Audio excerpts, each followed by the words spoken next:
Well, it is the sixth day of MSI main stage with coverage brought to you by OnePlus. I'm joined right now by Inero after an unfortunate loss to Cloud9, sending Golden Guardians out of the tournament. First off, now that you are out of the event, can you play Commander with Dracos and I tonight at the bar? Maybe. We might go out as a team. Well, he's got dive for you first, and so afterwards you should be back and you should be able to play, right? I'll see. Okay. But definitely a little bit more open to it now. Great. Well, I'm glad to hear. Anyway, let's talk about the match. So I think going into this event, or going into this match, there was a lot more hope for Golden Guardians because of how the team had performed over the event. Obviously, there were a lot of games that were lost, but it felt to some that Golden Guardians looked more competitive in those matches than some of the other Western teams had in there. So, what led to the series going so similarly to what we saw at finals in North America? We just have a lot of high variance games overall, which I think leads to the fact that we run into games where, like versus BLG, JDG, we have ones where we're like winning, or we have the opportunity to win. The guys are pretty fearless. They're down to just send it, and I think that mentality like gives you that opportunity, but it doesn't mean we're just infinitely better than everyone. Obviously, we play C9. Oops, sorry. You're good. We play C9, same exact record. Honestly, like, yeah, pretty similar overall, too. I don't know. People are going to rate us a little bit higher just because of those high variance games, and also play-ins. I think everyone just rated us really like disrespectfully low to the play-in teams coming in. I know that Molecule guy, he put out a thing that had a bunch of people's ratings, and some of us put us like 13th out of the play-in teams, which is pretty insane. So people get ratings higher off that. It is what it is. Like, people will think you'll do a lot better, but we performed about where we're at. What was this experience like for you? Because this is definitely the most successful split and era of your career. Obviously, you're not a coach now. You're a GM. We made jokes about this previously, but it must have been pretty neat for you personally to be at this international event to see the guys play on stage. Yeah. I mean, it's probably one of the greatest points of my life for sure. I was really happy to especially do it with this group. Like Huhi, Licorice, Stixay, those are guys that I've worked with for a pretty good while now in different parts. And then River and Gory, obviously newer to working with them, but like they're just insane players. And honestly, like, it's been a good like bonding trip too. Like, the guys are just joking around a lot. Like, even in our losses, obviously you can see us smiling. I know it's been a huge Twitter drama thing recently. But the mood is good with everyone, and I think that type of thing just makes it more enjoyable. Like, we focused on, like, we don't want to burn out, do as good as we can, but don't like just ruin our lives over this, like trying to overperform when we need to focus on just getting better, learning from these guys, and using it for Worlds and onward. So it means a lot. Like, I'm really happy that I'm here, and especially with this group. There is always a bit of a trend with MSI participants of slumping a little bit when they go back to their league. Is there any concern for you that could happen with this team now, especially since I think LCS starts really quickly, right? Yeah, it starts in like 2.5 weeks now. Yeah, I mean, that was something we're aware of, like, coming in too, where we came to the event like pretty late for the play-in teams. Like, we didn't boot camp or anything because we're thinking about the fact that we need to be ready for summer and not like over stress, overexert ourselves. So focusing on recovery throughout the entire event has been important. We're still making sure we're getting scrims in versus teams that we'll never get to scrim against until international, but no, we're thinking about that. I mean, it's super possible. You could go into summer and you're just still exhausted. But I don't know. It's always hard to know, like, to know exactly what we need for each individual person too. But it's been a focus. Obviously, Golden Guardians were one of the best teams in North America because you guys were able to make it here, and even once you got here, you were able to secure that spot into the main stage. How confident are you that Golden Guardians can cement being one of the best North American teams? Because I think so many people still have that sort of incredulous reaction of like, Golden Guardians is a top 2 North American team. They're at an international event. You know, they're taking games off of BLG or whatever. Like, how confident are you that you can cement that idea of like Golden Guardians competes at the top of the league?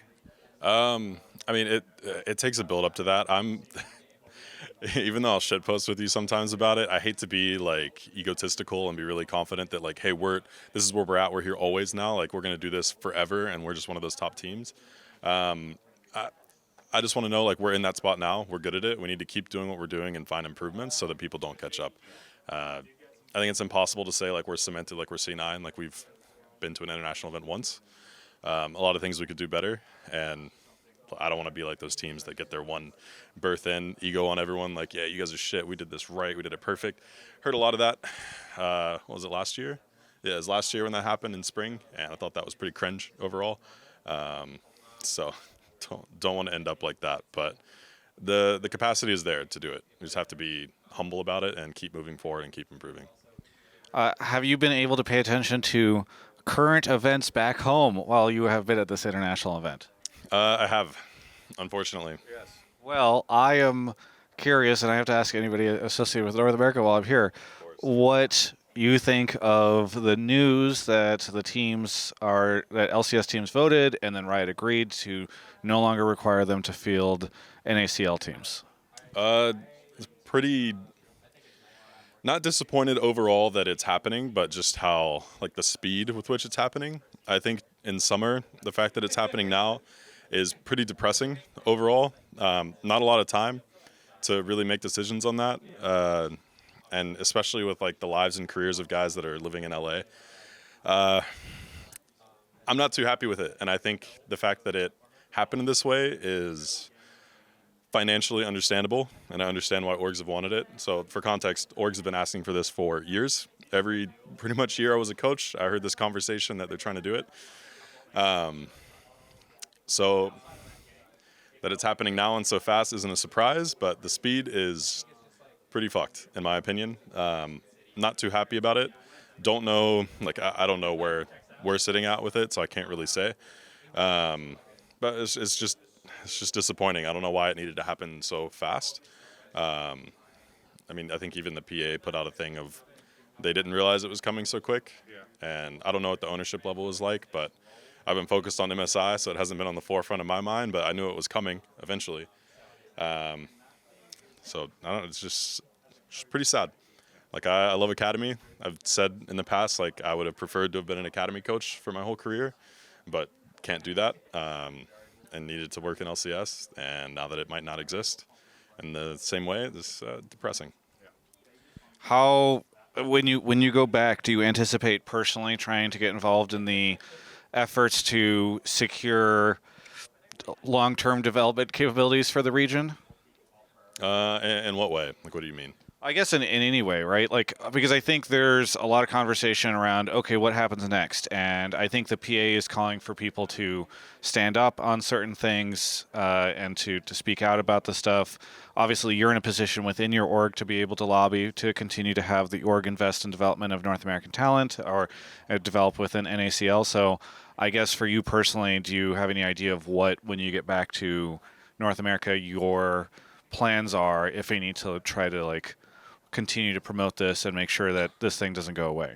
I mean, I'll definitely be in conversations about it pretty much immediately. But I don't know. Really, the only thing I can even say on it is that the fact that it is a possibility now to get out, the reason I find it so depressing is just because there will be pressure from investors, I'm sure, within every org of now that it's no longer mandatory, why are we in this? And then the people that work on the ground day to day have to answer to those investors and are responsible for that. And that can make it so their hands are tied and they don't really have much that they can do.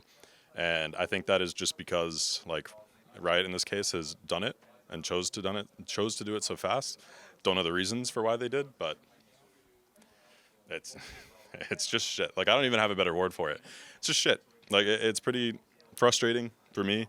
Obviously I got a lot of emotion on the fact we just lost today, so I'm pretty bummed about a couple of other things, probably snowballing into it overall, but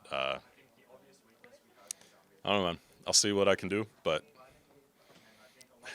Tough situation. it doesn't make sense financially. Like I can't even blame people for getting out, you know? Like financially it's a horrible business decision to be in, at least on paper, you know? So that's what it is.